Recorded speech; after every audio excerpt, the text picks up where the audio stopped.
اولی دوی ته معلومه نه ده چې الله دغه ټول خبرونه خبر ده، کمی چې دوی پټوي او کمی چې دوی ښکارا کوي. په دوی کې یو بل ډله د امیانو ده چې په کتاب خو پوهیږي نه، بس په خپلو بے بنیادو امیدونو او آرزوګانو پسې روان دي او صرف په وهمونو ګمانونو باندې ژوند تیروي. نو هلاکت او تباہی ده د هغه خلکو د پاره چې په خپل لاسونو باندې د شریعت کتاب لیکي، بیا خلکو توای چې دا د الله د طرف نه راغلي دي، د پاره د دې چې په بدل کې سلک شان فائدہ حاصل کړي. دا غوي د خپل لاسونو دا لیکل هم د هغوی د پاره د تباہی سامان دی او دا غوي دا ګټه هم دا غوي د پاره د هلاکت سبب دی. هغوی وایي چې د دوزخ ور با زمونږ سره هډو لګینا او کولګي نو د یو 100 ورځې سزا بوي. نو وی دي د دوی نه تاسو کړه چې آیا تاسو د الله نه داسې وعده غستلی ده چې هغه داغه خلاف ورزي نشي کوله، یا خبره دادا چې تاسو په الله پوری داسې خبرې کوي چې داغه په عقله تاسو ته دا پته نشته چې الله داغه ذمہ اغستلی ده. اخر پتا سو پوری با د دوزخ ور ولی نه لګي. هر څوک چې بدی وکړي او په غلطو کارونو کې غیر پاتې شي هغه دوزخی دي او په دوزخ کې به همیشه اوسي. او کم خلک چې ایمان راوړي او نیک عملونه وکړي هغوی جنتیان دي او په جنت کې به همیشه اوسي. یاد کړئ د اسرائیل د اولاد نه مونږ په خوا دا غستلی و چې د الله نه بغیر د بل چا عبادت مکوئ. د مور پلار، د رشتہدارانو، یتیمانانو او مسکینانو سره ښه سلوک کوئ، د خلکو سره ښې خبرې کوئ، منځ قائموئ او زکات ورکوئ. خو د لګو خلکو نه بغیر تاسو ټول د دې وعده نه پشا شوي او تر اوسه پوری پشا ځئ. بیا لکشان رایات کړئ مونږ تاسو نه مضبوطه وعده غستلی و چې په خپلو کې د یو بل ویني متوي وای او ما یو بل د خپل کورونو نه وباسي. تاسو د دې اقرار کړی وو، په دې باندې تاسو په خپل گواهان یې. خنن هم تاسو یې چې خپل رونه وجنئ، د خپل رورولۍ څخه خلک د خپل کورونو نه بے کور کوي، په ظلم او زیاتۍ سره داغوی خلاف د یو بل مرسته کوي. او کله چې هغوی په جنگ کې اونول شي او تاسو لا راوستل شي نو داغوی د آزادولو د پاره فدیه اخلي او ورکوي. حالکه هغوی د خپل کورونو نه استل د سر نه پتا سو باندې حرام وو. نو آیا تاسو د کتاب په یو حصہ ایمان راوړی او د بل حصے سره کفر کوئ؟ نو پتا سو کې چې کم خلک داسې کار وکړي داغوی سزا د دینه بغیر بل سده چې په دنیا کې خوارو ذلیل پاتې شي او په آخرت کې سخت عذاب ته ولېږل شي. الله تعالی داغي کارونه نه خبر نه دی کم چې تاسو کوئ. دا هغه خلک دی چې آخرت خرڅ کړي دي او د دنیا ژوند یې اغستلې دي. نو نه به د دوی په سزا کې څه کمی وکړي شي او نه به دوی ته څه امداد ورسېدلی شي. مونږه موسی علیہ السلام لا کتاب ورکړو، داغونه رستو مو پرلې پسې رسولان اولېګل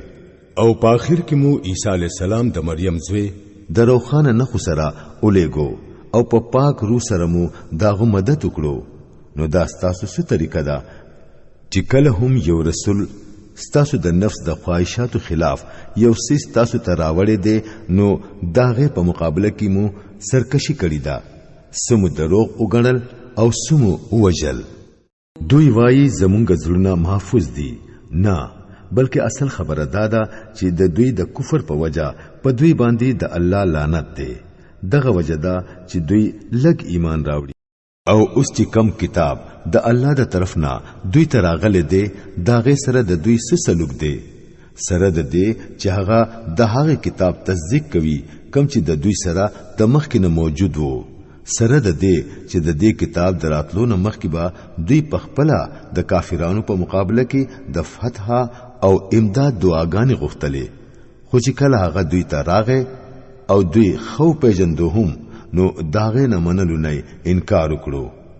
د خدای لعنت دی وی په دې انکار کوونکو باندې. دا څومره خرابه ذریعہ ده چې دوی په ځان له تسلی راولي چې کم هدایت الله نازل کړي دي دا غي دا منلونه صرف د دې ضد په وجه انکار کوي چې الله خپل فضل وحي او رسالت د خپل خوخي په بنده باندې راولېګو نو دوی اوس د یو غضب مستحق شوی دي د پاسه د بل غضب او د داسې کافرانو د پاره سخته د ذلت سزا مقرره ده کله چې دوی ته وویل شي چې الله څخه نازل کړي دي پاغه باندې ایمان راوړی نو دوی وایي مونږ خو صرف په هغه سیس باندې ایمان راوړو چې هغه په مونږ یعنی د اسرائیل په نسل باندې نازل شوی دی دا غین علاوه چې سره غلي دي دا غي د منلونه هغه انکار کوي حالکه هغه حق دی او دا هغه تعلیم تصدیق او تایید کوي کم چې داغوی سره د مخکینه موجود وو ډېر خدا دوی ته وایا کچې تاسو په هغه تعلیم باندې ایمان وی کم چې تاسو سره غلي وو د دین مخکمو د الله هغه پیغمبران کم چې په خپل په بنی اسرائیل کې پیدا شوی وو ولی قتل ول تاسو ته موسی علی السلام د څنګه روخان نه خو سره راغې بیا هم تاسو داس ظالمان وای چې داغه د تلو سره مو د غوا د بچی عبادت شروع کړو بیا لګشان هغه محکمه وعده را یاد کړی چې تور مستاسو د پاسه اوچت کړي وو او واده مدرنه اغستلی و مونږ درته ویلی وو چې کم هدایات مونږ درلیګو داغه په سختۍ سره پابندي کوي او په غوګونی واوري ستاسو مشرانو اویل مونږه واوریدل خو منوی نه او داغوی د کفر دا حال وو چې داغوی په زړونو کې د غوا د بچی مینه ناسته و ورته وایا کچری تاسو مؤمنان یې نو دا خو عجیب ایمان دی چې تاسو ته د داسې خرابو کارونو حکم درکوي دوی ته وایا یقین وکړئ چې دوی به هیڅ کله د دې ارزو ونکړي په دې وجہ چې دوی په خپل لاسونو کومه ګټه حالته ځانته لګلې ده هغه دوی د دې نه منع کوي چې هلته د تلو ارزو وکړي الله د دې ظالمانو د حال نه خبر دی تو به وویني چې دوی د ټولو خلکو نه زیات په ژوند مین دي تر دې پوري چې په دې معاملې کې د مشرکانو نه هم زیات حریصان دي د دوی هر یو سړی دا غواړي چې زر کال ژوند دی حالکه دا اوږد عمر خو دوی د عذاب نه سلری نشوړلې هر څنګه عملونه چې دوی کوي الله هغه ویني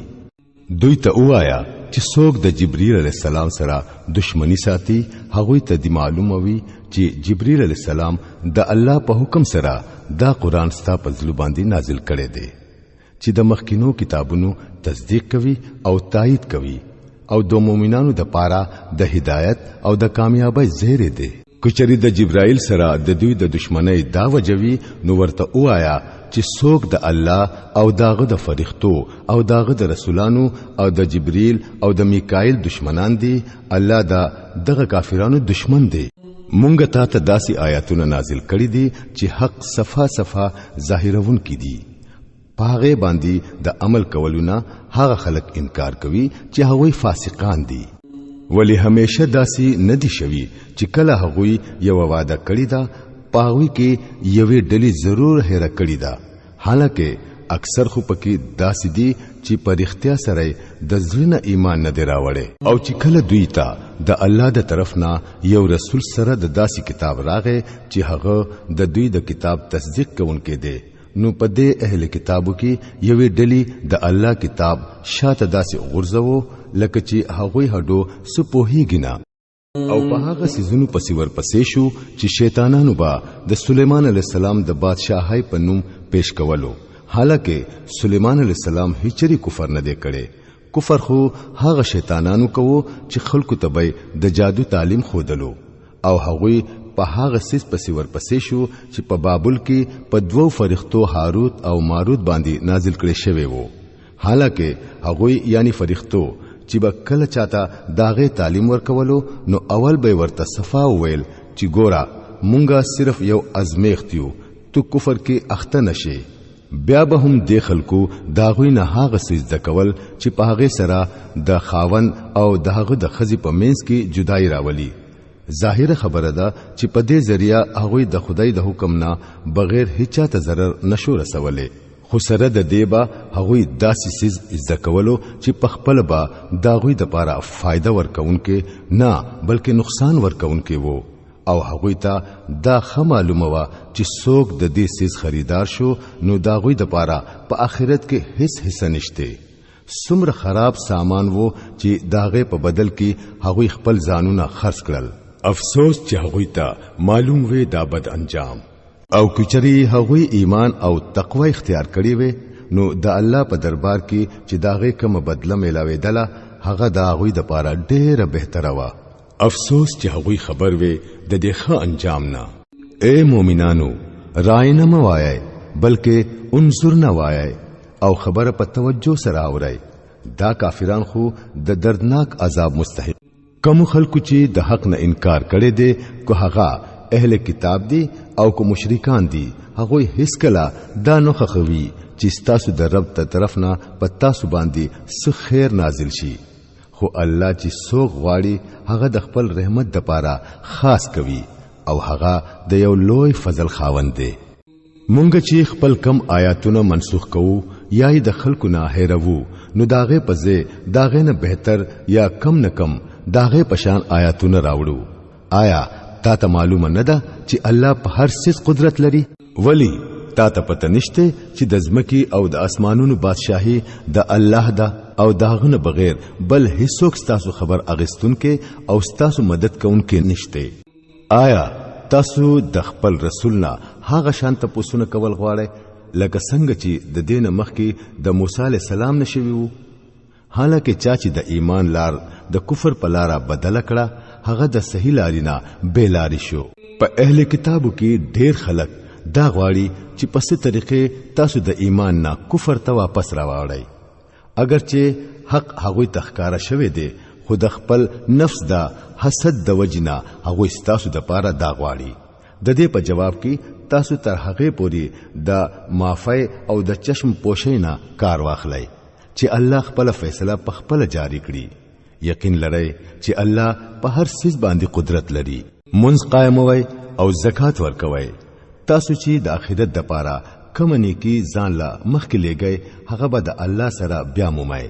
تاسو چې څه کوي هغه د الله په نظر کې دي. دوی وایي چې هیڅوک په جنت ته نزي تر څو چې هغه يهودي نوي یا د عیسایانو د خیال مطابق عیسائی نوي. دا د دوی ارزوګانی دي. دوی ته وایا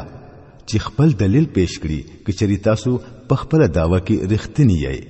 په اصل کې نه تاسو خاص خلک یې او نه بل څوک. حق داده چې چا خپل ځان د الله فرمان ته اوسوارو او عملاً پنه کلار روان شو نو داغه د پاره د دې اجر داغه د رب سره دی او د داس خلکو د پاره نه د سیری او نه د غم موقشته. يهوديان وایي چې د عیسایانو سره هیڅ نشته. عیسایان وایي چې د يهوديانو سره هیڅ نشته. حالکه دوه کتاب لولي او دا قسم داوي هغه خلک هم کوي چې دا غوي سره د کتاب علم نشته. دا په کومو اختلافو کې چې دوی اخته دي د دې فیصله به الله د قیامت په ورځ کوي. او د هغه سړی نه بزیات ظالم څوک وي چې د الله په عبادت خانو کې د الله د نوم یادولونه خلق منی کوي او داغه په ورانولو پسې لګېدلی وي.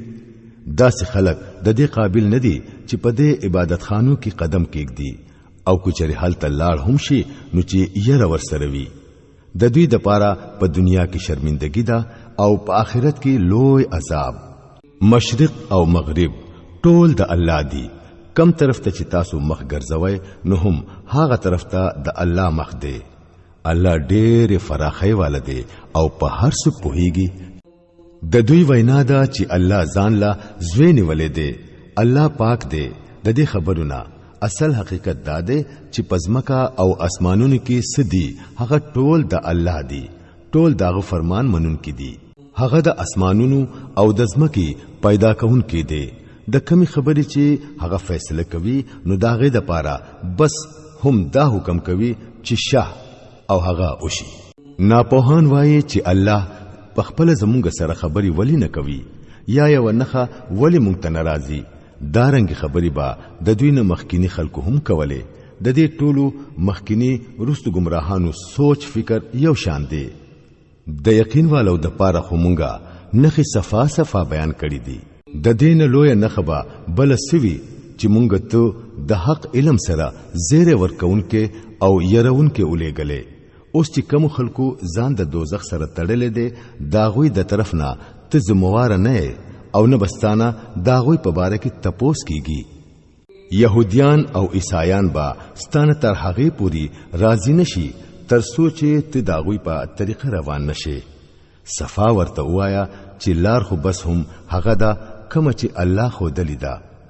کم علم چې تا تراغله دي کچری تا داغین رستو داغوی دا خواهشاتو پیروي وکړه نو ستاده لپاره هیڅ یو دوست یا مددگار داسې نشته چې تا د الله نه بچ کړي کوم خلکو ته چې مونږه کتاب ورکړی دی هغه سیوای لکه څنګه چې داغه د وینا حق دی هغه په دې قران باندې د زړه په صدق سره ایمان راوړي او چا چې د دې سره د کفر طریقې اختیار کړه هغه په اصل کې نقصان مندون کې دي اے بنی اسرائیلو یاد کړئ زما هغه نعمت چې ما پتا سو باندې کړې وو او بلدا چې ما د دنیا په ټولو قومونو باندې تاسو غوړه کړی وای او د هغه ورځې نه ویریږئ چې څوک به د هیڅ پکار ناراضي نه به د چانه فدیه قبلې دي شي نه به سفارش چاته فائدہ ورکوي نه به مجرمانو ته سمدد ورسېدي شي یاد کړئ کله چې ابراهیم علی السلام خپل رب په یو څو خبرو کې وازمیلو او هغه په هغه ټولو کې پوره وختو نو الله ورته وویل زتا د ټولو خلکو د پاره پېښوا جوړوم ابراهیم علی السلام ارز وکړو آیا دا وعده زما د اولاد سره هم ده الله جواب ورکړو زما وعده د ظالمانو سره تعلق نه لري او دا یاد کړئ چې مونږه دا کور یعنی کعبه د خلکو د پاره مرکز او د امن ځای ګرځولې دی او خلکو ته مو دا حکم ورکړیو چې ابراهیم علی السلام په کم ځای کې د عبادت لپاره ودرېږي د هغه ځای نه مستقل د منځ جوړ کړي او ابراهیم علی السلام او اسماعیل علی السلام ته مو دا تاکید کړو چې زما دا کور د طواف کوونکو اعتکاف کوونکو د رکوع او سجدي کوونکو لپاره پاک ساتي او دا یاد کړئ چې ابراهیم علی السلام دعا وکړه اے زما ربا د دې خار نه د امن خار جوړ کړه او د دې په اوسیدونکو کې چې څوک الله او آخرت مني هغه ته هر قسم میوه ورکړه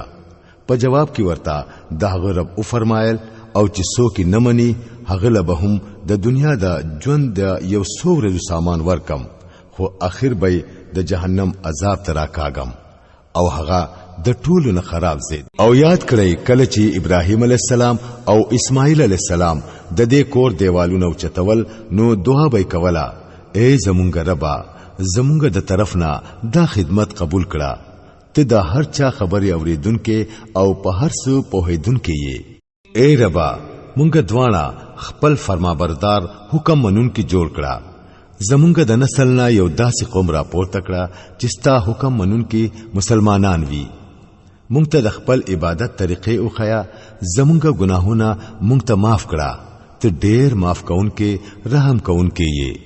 او اے ربا په دې خلکو کې د دې خپل قوم نه یو داسې رسول را پورته کړه چې هغوی ته ستا آیاتونه واوروي هغوی ته د کتاب او د حکمت تعلیم ورکړي او داغوی ژوند پاک او صفا کړي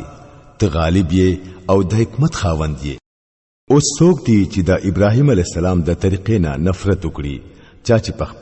خپل ځان په بیوقفتیا او جهالت کې اخته کړي وي داغه نه بغیر بل څوک دا حرکت کولی شي ابراهیم علی السلام خو هغه سړی دی چې مونږ په دنیا کې د خپل کار لپاره غوړه کړی وو او په آخرت کې به هغه په صالحانو کې شمارل کیږي دا غوي حال دا وو چې کله ورته خپل رب ویل چې مسلمان شه نو زری ویل چې زدا کائناتو د مالک مسلمان شوم هغه خپل اولاد ته هم په دې طریقه باندې د تللو هدایت کړي وو او هم د دې وصیت یعقوب علی السلام خپل اولاد ته کړي وو هغه ورته ویلی وو چې زما بچو الله ستاسو د پاره دا دین غوړه کړی دی نو د مرګ پوری مسلمانان وسېږئ نو آیا تاسو په هغه وخت کې موجود وای چې کله یعقوب علی السلام د دې دنیا نه رخصت دلو هغه د مرګ په وخت کې د خپل زامنو نه تاسو کړو چې بچو زمانه رستبا تاسو د چا بندگی کوئ هغه ټول په جواب کې وویل چې مونږ به د هغه یو خدای بندگی کوو کم چې استا او استاد مشرانو د ابراهیم علی السلام د اسماعیل علی السلام او د اسحاق علی السلام خدای وو او مونږه خاص هم داغه مسلمانان یو هغه څه خلق وو چې تیر شو سچ هغه ګټل دي هغه داغوی د پاره دي او سچ تاسو ګټای هغه بس تاسو د پاره وي تاسو نه با دا تاسو نه کیږي چې هغه څه کول يهوديان وایي چې يهوديان شي نو صحیح لار به بیا مومي عیسایان وایي چې عیسایان شي نو هدایت بدرته نصیب شي دوی ته وایا چې نه هر څه پرېګ دی یو د ابراهیم علی السلام طریقه